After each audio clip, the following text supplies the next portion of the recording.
Episode 49 Shri Tara school of wellbeing से मैं हूं Shanti Pahwa, retired associate professor, Delhi university. आज का विषय है नियम, सिद्धांत, सूत्र या प्रिंसिपल्स। सभी प्रभावित होते हैं अगर कहीं लिखा हो कि सफलता के 7 सूत्र, जीवन के 5 मूल मंत्र, शांति के 10 नियम, 12 principles of balanced and fulfilled life. क्यों प्रभावित कर जाती हैं ये बातें तुम्हें? क्योंकि तुम्हारे दुखी मन को एक किनारा दिखता है कि ये 10-12 बातें समझ ली तो जिंदगी भर के लिए सुख, शांति और सफलता मिल ही जाएगी। पर तुम रुककर कभी सोचते ही नहीं कि ऐसा हुआ है क्या, ऐसा हो रहा है क्या। ऐसा अगर हो जाए तो अरबों लोग सुखी, शांत और सफल हो जाएं। ये चीज़ें तो वेरी मच अफोर्डेबल हैं। कितनी किताबें सस्ते दामों पर मिल जाती हैं और इंटरनेट पर तो कितना मटेरियल फ्री ही अवेलेबल है। पर ऐसा होता ही नहीं है। तो कहीं ना कहीं कोई तो भूल है ना। भूल ये है कि तुम्हारा मन बिना समझे, बिना पुराने अनुभवों से रिलेट किए, बिना नए अनुभव से गुजरे इन बातों को पकड़ता है और फिर ये बातें तुम्हारे काम ही नहीं आती। जब तुम्हारा मन दुखी होता है, किसी लड़ाई में होता है या किसी कन्फ्यूजन में या तनाव में होता है, तो एक विचार इधर खींचता है तो दूसरा विचार उधर खींचता है। तुमने ये भी सुन रखा होता है कि धैर्य रखना चाहिए, बातों को लेट गो करना चाहिए, पर सुना ये भी होता है तुमने कि अन्याय सहने वाला अन्याय करने वाले से ज्यादा बड़ा दोषी होता है।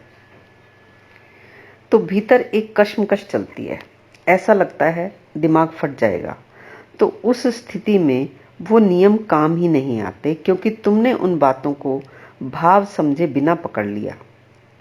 जो लोग इन बातों को लिख रहे होते हैं वो भी सुनी सुनाई बातों को बिना अनुभव से रिलेट किए, बिना उन बातों को जिए ही लिख देते हैं।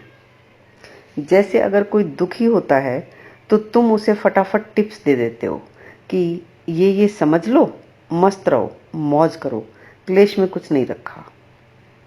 और भी ना जाने तुम कितनी बड़ी बड़ी और समझदारी की बातें उन्हें बता ही देते हो, क्योंकि तुम्हारा बिलीफ है कि कोई अगर तुम्हारी इस तरह की 3-4 बातें मान ले तो वो सुखी हो ही जाएगा।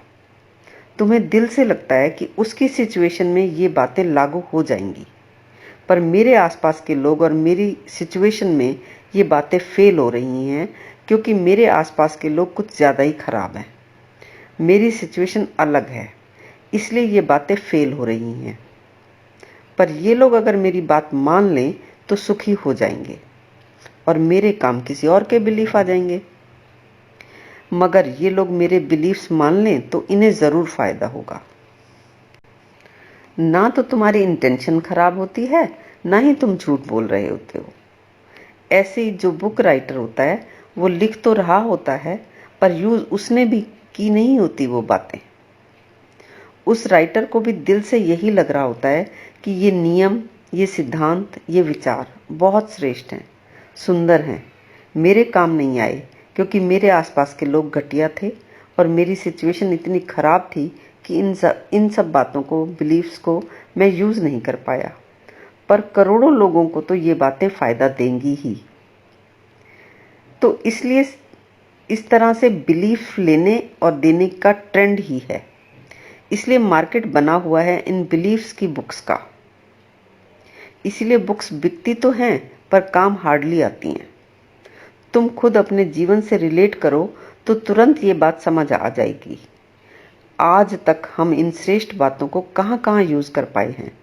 सिर्फ गपशप में बोलने के लिए, या फिर आजकल ये बातें व्हाट्सएप पर भेजने के लिए भी काम आ जाती हैं। मैंने कहीं पढ़ा था कि हमने बहुत बार उन चीज़ों को जान लिया जिनसे जीवन बदला जा सकता था और छोड़ दिया क्योंकि पाया कि जीवन बदला नहीं, विकृत हो गया। तो अब प्रश्न ये है कि करना क्या है? करना ये है कि जब भी तुम्हें दूसरे की बात से तकलीफ हो, पूछो प्रश्न बनाकर कि क्या कारण है मेरे इस दुख का, क्यों मेरे उपाय काम ही नहीं आ रहे इस दुख में। ना तो तुम्हें किसी दुख को इग्नोर करना है, ना ही पेशेंस रखने की ज़रूरत है। पेशेंस का मतलब तो यही है ना कि दूसरा है तो ना समझ, है तो बेवकूफ़, पर क्योंकि समझाया जा नहीं सकता तो इसे बर्दाश्त कर लेते हैं। यही है ना पेशेंस का मतलब तुम्हारी नज़र में। समझदार आदमी की बात पर तो तुम्हें कभी पेशेंस रखनी नहीं पड़ती। ना समझ और गलत लोगों के साथ ही तो पेशेंस रखने की ज़रूरत पड़ती है।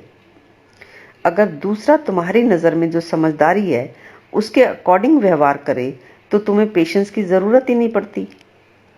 तो तुम्हारी पेशेंस का मतलब इतना ही हुआ ना कि है तो ये पक्के तौर पर मूर्ख, नासमझ और बेवकूफ़ ही, पर चलो पेशेंस रखते हैं और इसे कुछ नहीं कहते।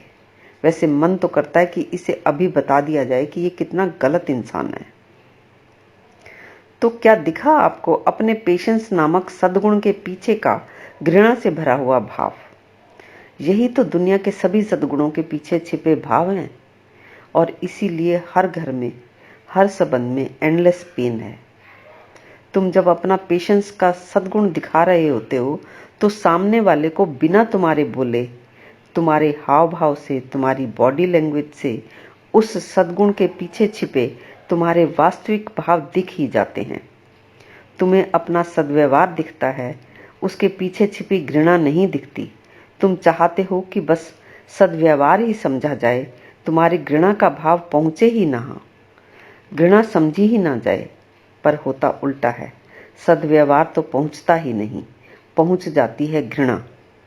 यही तो सामने वाले के साथ हो रहा है, इसीलिए तो झगड़े खत्म ही नहीं होते। तुम अपनी सारी समस्याओं का, दुखों का कारण दूसरों की समझ और दूसरों के व्यवहार को समझते हो, और उपाय के नाम पर बेसिकली दो बातें चाहते हो।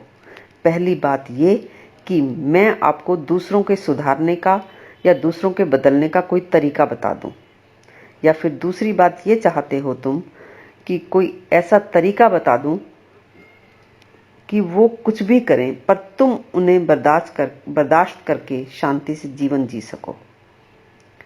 मैं कहती हूँ कि दूसरों के बदलने की या खुद को बदलने की फिक्र ही छोड़ दो। तुम बस मेहनत और लगन से अपनी समस्याओं के रूट कॉज देखने का काम प्रोसेस से करो। बदलाव बाय प्रोडक्ट की तरह सहज ही हो जाएगा। वास्तविक बदलाव का इसके अलावा धरती पर और कोई तरीका ही नहीं है।